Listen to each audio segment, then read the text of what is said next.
पहली और आखिरी मोहब्बत। दोस्तों, ये बात तो बिल्कुल सच है कि हम किसी को अपनी जान से भी अधिक प्यार करते हैं, वह एक दिन छोड़कर जरूर चला जाता है।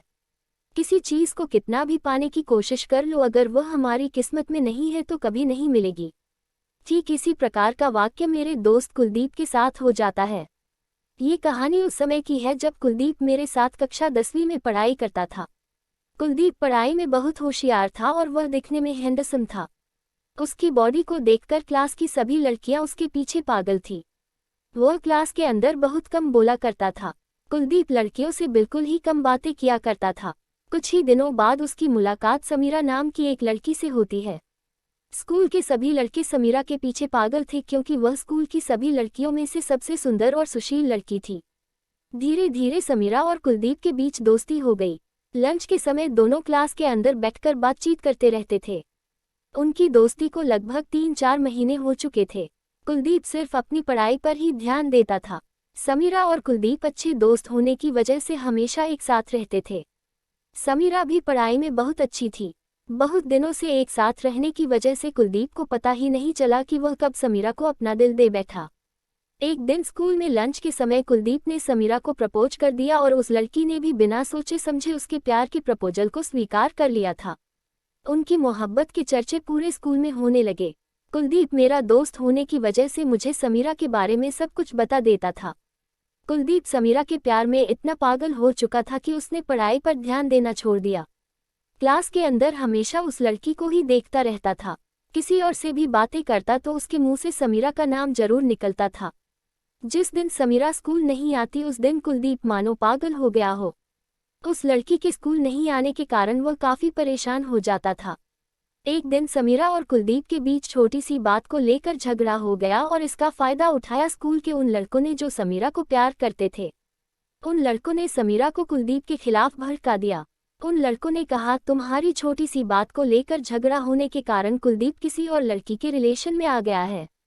समीरा बिना सोचे समझे उन लड़कों की बातों में आ जाती है और कुलदीप से बातें करना बंद कर देती है। कुलदीप ने कई बार उसे समझाने की कोशिश की लेकिन उसने एक भी मौका नहीं दिया। कुलदीप का ऐसा लगने लगा मानो उसकी दुनिया उजड़ गई हो। वह हमेशा परेशान सा रहने लगा।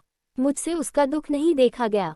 एक दिन मैंने समीरा को गार्डन में आने के लिए कहा। थोड़ी देर बाद वह गार्डन में आ जाती है। मैंने भी समीरा को बहुत समझाने की कोशिश की लेकिन उसने भी मुझे बुरा भला कहा और वहां से चली गई। ये सब नज़ारा कुलदीप अपनी आंखों से देख रहा था। कुलदीप को समीरा पर काफी गुस्सा आया और वह उसके पास चला गया।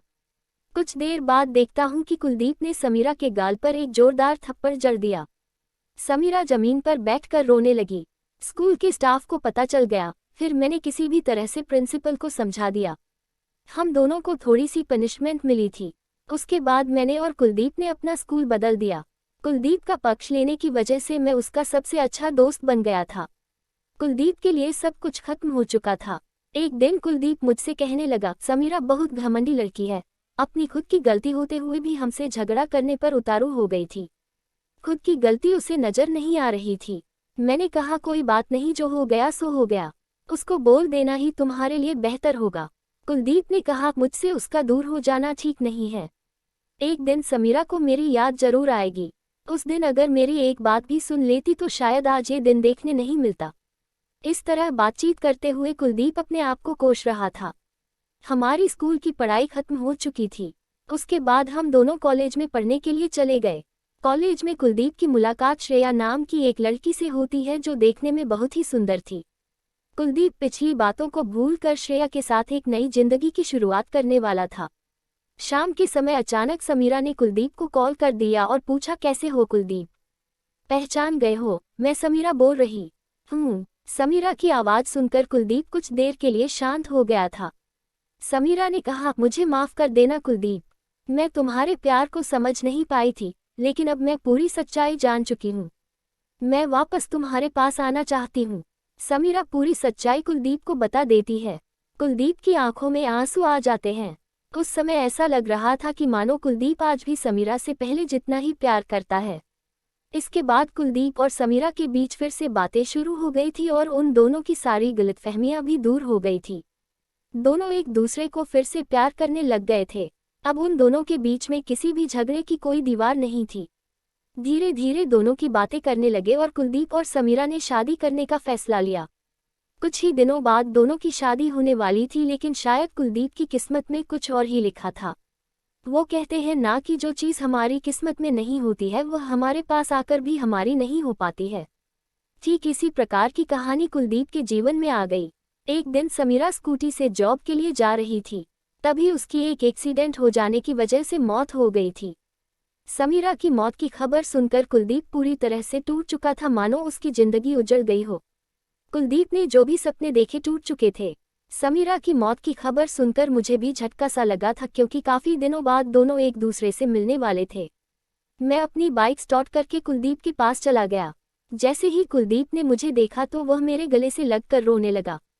मैंने किसी भी तरह कुलदीप को समझाकर अपने आप को संभालने के लिए कहा, लेकिन कुलदीप उस हादसे को भुला नहीं पा रहा था।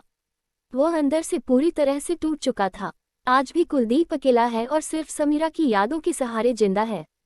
समीरा से बिछड़ जाने के बाद कुलदीप ने कभी भी किसी लड़की की ओर नहीं देखा और ना ही मोहब्बत करने की सोची।